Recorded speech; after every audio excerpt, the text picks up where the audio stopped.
And now Reform are going to cut tax, unleash the potential of Brexit. They're going to stop the boats. They're going to more or less end legal net migration. And they're going to scrap net zero. They are now the true Conservatives, aren't they? I disagree with that assessment. So Reform want to cut taxes for some people. They want to shift the tax burden. They are what I've described as neo-socialist. They are big state,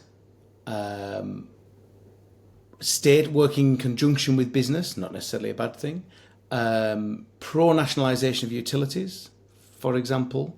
The state, if you look at Reform's contract manifesto that they produced for the July general election, the state would have ballooned. The tax burden would have shifted from 36 million individual taxpayers down to 29 million. Well, the extra money has to come from somewhere, and it can't be, there was things like cutting foreign aid that had already been done, so that can't be counted again, which I don't disagree with, by the way. But so it shifts the tax burden. Increasing the VAT threshold, great idea. Someone has to pay for it. VAT brings in £170 billion a year to the Exchequer. That's not an inconsiderable sum. So that all we're doing is shifting the VAT burden, the individual tax burden, the burden on companies, so altering corporation tax rates, for example, which again I'm in favour of. But what does that do to other businesses that still pay corporation tax? And so the manifesto was about, and they talk quite clearly about reducing taxes on workers, no bad thing, but they make that distinction. They make that distinction deliberately, because a lot of what they're proposing are the same notes that Rachel Reeves are playing, just played on a different instrument. So I think, but the problem is that people aren't looking in detail because they want an outlet for frustration. They don't think Nigel Farage is going to be Prime Minister of a Reform-led government. They want an outlet for their frustration. We need to regain people's trust on the promises. But Mark, isn't that slightly patronising to Reform voters, many of whom are former Conservative voters? The idea that it's just a protest, it's just kind of, a howling at the moon type scenario, when really they're looking at the agenda, the scrapping of net zero, the ending of political correctness, the pretty much cessation of legal and illegal immigration. These aren't protest policies. These are real policies that would have been adopted by the Conservatives 20 years ago. To some extent, and I don't want to, just to be clear, Mark, I don't mean to patronise, but the fact is that the bulk of the vote comes from disaffection.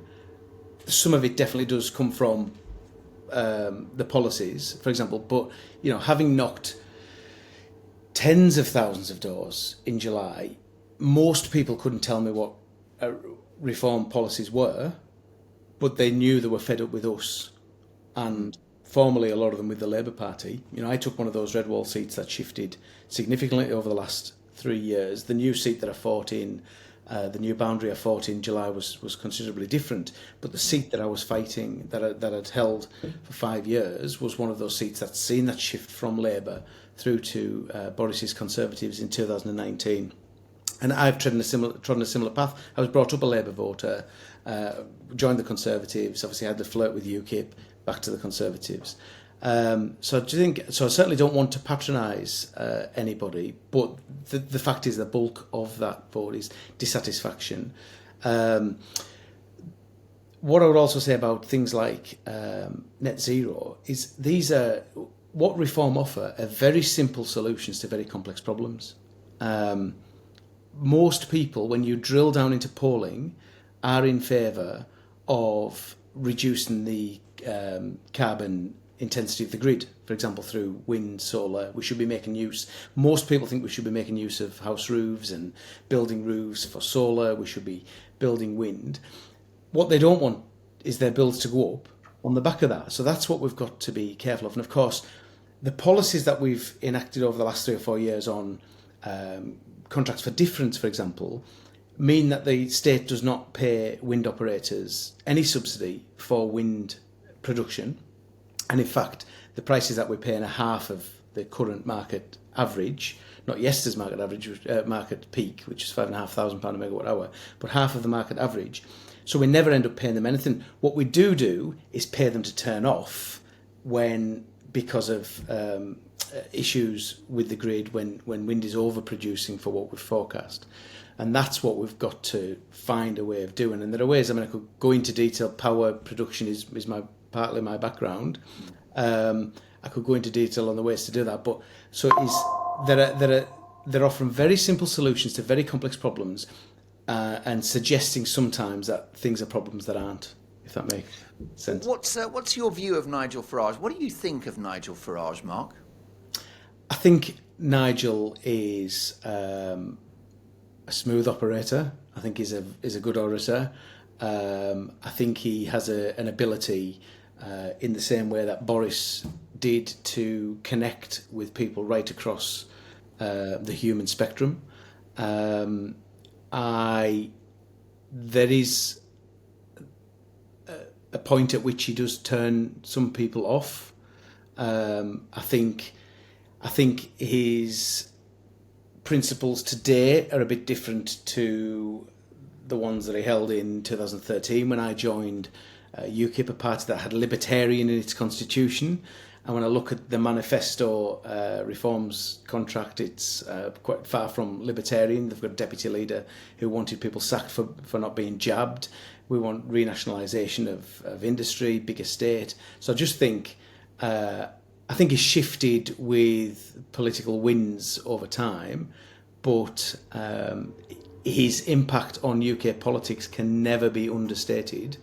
His impact on delivering that referendum, for example, I think can't be understated. Is he a good man? Is he an authentic politician? If he became Prime Minister, would he do a good job? Is he? So I think, look, I can't comment on authenticity. I think he's certainly shifted. Well, I think just to help you, because I don't want to put you in a corner here, but Ben Habib, who's left the party, has effectively characterised Nigel Farage as something of a fraud. Is that fair?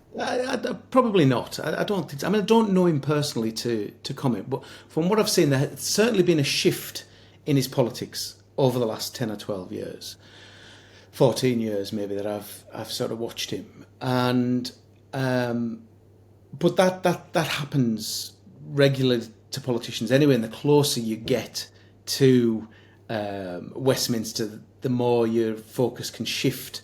So I think, I don't doubt his authenticity. I would never characterise him as a fraud at all. I can't comment on what it'd be like. Is he an opportunist, though? Is he an opportunist and a populist, which is sometimes laid at his door? So politically, without a doubt, he is an opportunist to some extent. He takes a political opportunity when he spies it, as do all politicians. Is he a populist?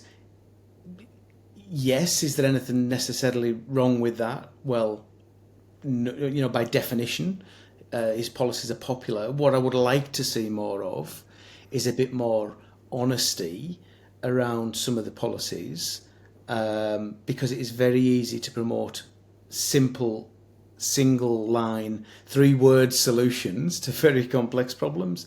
And I think we've just got to be a bit careful. I think that's what's caused some of the problem that we have in UK politics at the minute, is what people think are politicians speaking with forked tongue. Thanks for watching. Now, to see the whole show, ad-free and uncensored, plus bonus material, head to my Substack at markdolan.com.